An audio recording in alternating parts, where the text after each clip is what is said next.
Jesus Never Existed by Kenneth Humphreys, audiobook version. Chapter 9, second section. Dwarfs on the Bones of Giants, the Withering of Culture. Quote, "The barren and lumbering theology of the Church crowded out the muses from their earthly walks, and the world became a prison after having been the home of man. One by one the great lights went out. Athens was no more, Rome was dead.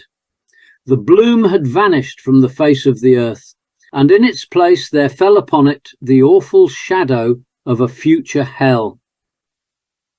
M. Mangasarian, The Rationalist, May 1915. With the fragmentation of Europe into a patchwork of barbarous Christian kingdoms, public works came to an end. The vast network of roads, the aqueducts, the heated public baths, indoor plumbing, glass windows, and so much else invented by the Greeks and Romans simply disappeared. As the cities decayed and were abandoned, trade and commerce withered. Currency and standard weights and measures passed out of use, and transportation and communication constantly became more difficult.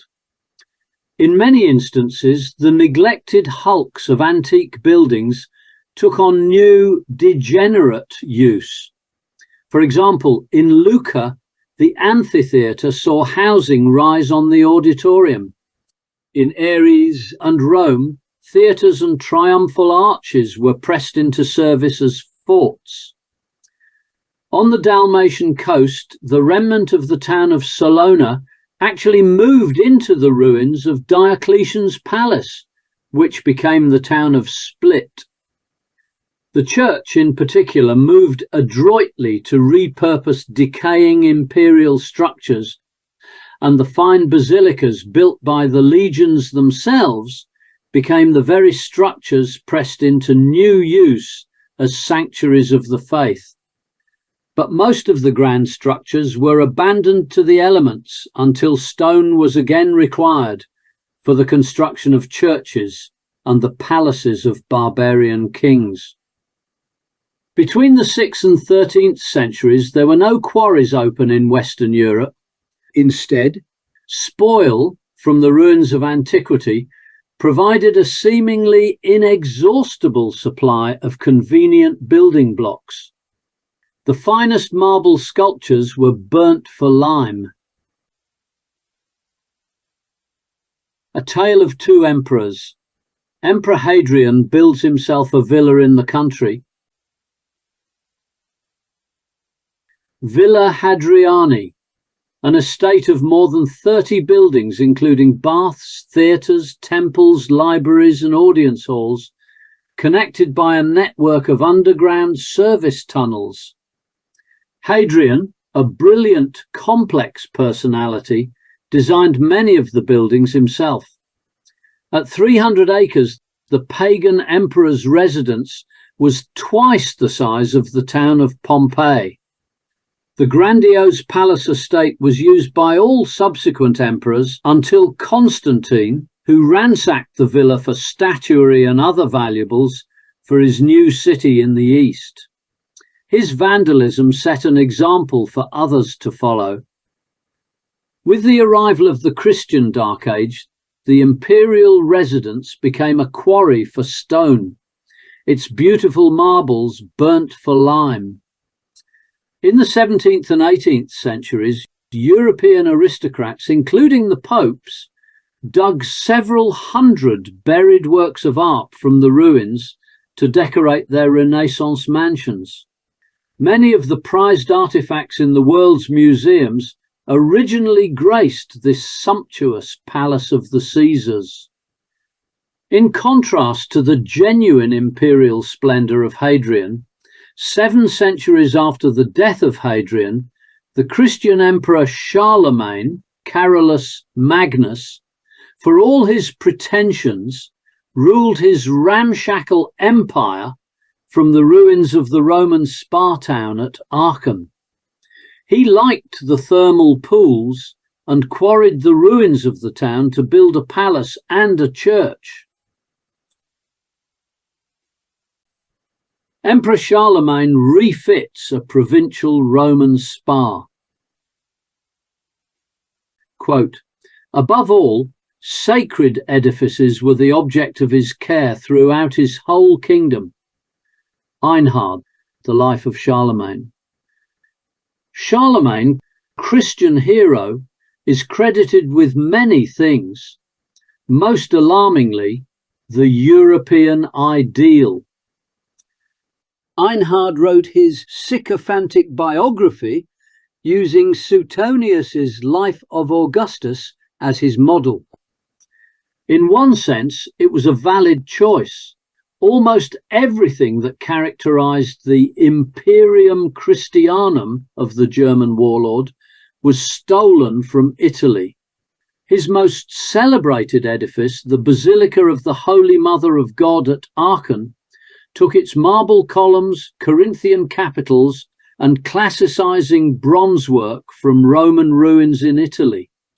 Even the design of the church was almost identical to the church of San Vitale at Ravenna, built during the time of Emperor Justinian, 527 to 565.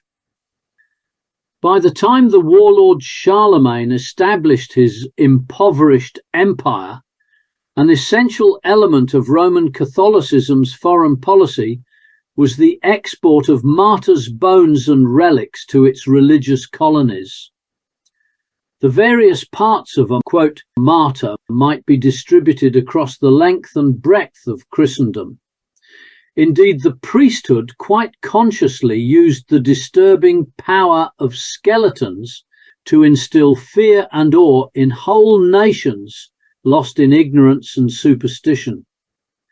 The clergy enthusiastically encouraged the naive and vain belief that objects associated with saints, particularly body parts themselves, had curative and magical powers. The papal interdict on the dissection of the human body, which stalled the advancement of medical science for 1,000 years, was of no importance when it came to the more lucrative business of chopping up the cadavers of, quote, saints. When supply ran short and the catacombs of Rome were rapidly rifled, relics might miraculously replicate themselves, further evidence of their supraphysical nature. The translation of human remains from one shrine to another was an occasion for glorious celebration and reverential parade. A well-stocked shrine was well worth the investment. Apart from pilgrimage and purchase, violent brawls, robbery and raiding were common methods of acquisition. The more fantastic were the stories of miracle cures and saintly interventions. The more numerous were the pilgrims drawn into donating and spending money at a particular shrine. To better exploit niche markets, enterprising church administrators affected a certain specialization. Saint Roch of Montpellier, for example, quote, gave relief to plague sufferers, whereas Saint Benignus of Dijon was your man if you had trouble with your feet. Charlemagne got the cloak that Saint Martin supposedly had thrown to a beggar as a relic for his palace church, and so the church itself became known as the Capella, and hence the word chapel. His copycat basilica was fitted out with suitable relics sent by the Pope in 799. Its stock of medieval wonder included the 4 great relics of Christendom: the cloak of the Blessed Virgin, the swaddling clothes of baby Jesus, the loincloth worn by J.C. on the cross, and the cloth on which lay the head of John the Baptist after his beheading. Aachen Cathedral, as it was called, served as Christian headquarters in northern Europe for several centuries. Close by was Charlemagne's palace, in the courtyard of which stood the emperor's equestrian statue, except that it was actually a statue of the 6th century Gothic king Theodoric, stolen from Ravenna. When the counterfeit emperor finally died, even his sarcophagus was pilfered from Italy. The Carolingian Renaissance. The so-called Carolingian Renaissance is a fiction. The 7th to 8th century conquests of Islam isolated the Frankish lands from the civilizing influence of the Mediterranean. Though Charlemagne styled himself Roman Emperor and Augustus and pillaged all that he could in Italy, in reality he broke with Roman tradition. It is true Charlemagne did put priestly scribes on the royal payroll and tried hard to read and write, but mainly he got on with butchering recalcitrant Saxons. He was very good at that. On coming to the throne in 768, Charlemagne launched a vicious campaign of evangelism against the Saxons of Germany by cutting down their sacred tree, the World Tree or Yggdrasil, located in the North German forest near present-day Marburg. The Roman roads, no longer maintained but still serviceable, aided the rapid deployment of his troops. The Saxons resisted conversion with a passion, and in 772 at Cuirzy, today an insignificant village on the Oise, about 100 miles northwest of Paris, a frustrated Charlemagne, urged on by his bishops, issued a proclamation that he would kill every Saxon who refused to accept Jesus Christ. From that time on, he kept a special detachment of Christian priests who doubled as his executioners. Pagan practices, such as eating meat during Lent, cremation of the dead, and pretending to be baptized, like, quote, dogs returning to their vomit, were all made punishable by death. In fulfillment of his vow, in a single day at Verdun in 782, Charlemagne had 4,500 Saxon prisoners beheaded for slipping back to their old gods. He then went off to Mass and had his dinner. What a guy! Remarkably, the Saxons resisted Charlemagne's onslaught for more than 30 years. Minuscule, the Carolingian Renaissance contribution to civilization. In the ruins of the Western Empire, the formal script of the Romans, square capitals, was to be found on imperial buildings everywhere. But the Latin literary or bookhand had disappeared. Use of the old unspaced capital script, uncial, though attempted, made for ponderous communication. At the end of the 8th century, Charlemagne ruled a vast, disparate realm, populated by the descendants of many races: Franks, Romans, Goths, Lombards, Burgundians, Saxons, etc., who spoke several different tongues. So barbarized had Western Europe become that Christian doctrine itself was fragmenting. In a number of scattered monasteries, several national styles of Latin cursive had emerged: Italian, Merovingian, Visigothic, Germanic, and Anglo-Irish. Each was a, quote, monastery dialect, an idiosyncratic attempt to ease the laborious process of copying manuscripts, a labour in which illumination, pretty pictures, and calligraphy took precedence. Even the graphic art forms are not original, but were a throwback to a prehistoric art of the pre-Christian era. Copying without comprehension, centuries-old literature, Adding a little animal here, a fanciful capital letter there, became the highest achievement of this degenerate age. The supposed sacred texts of the Bible now existed in myriad local variations. Most clerics were illiterate anyway, and access to scripture was forbidden to the layperson.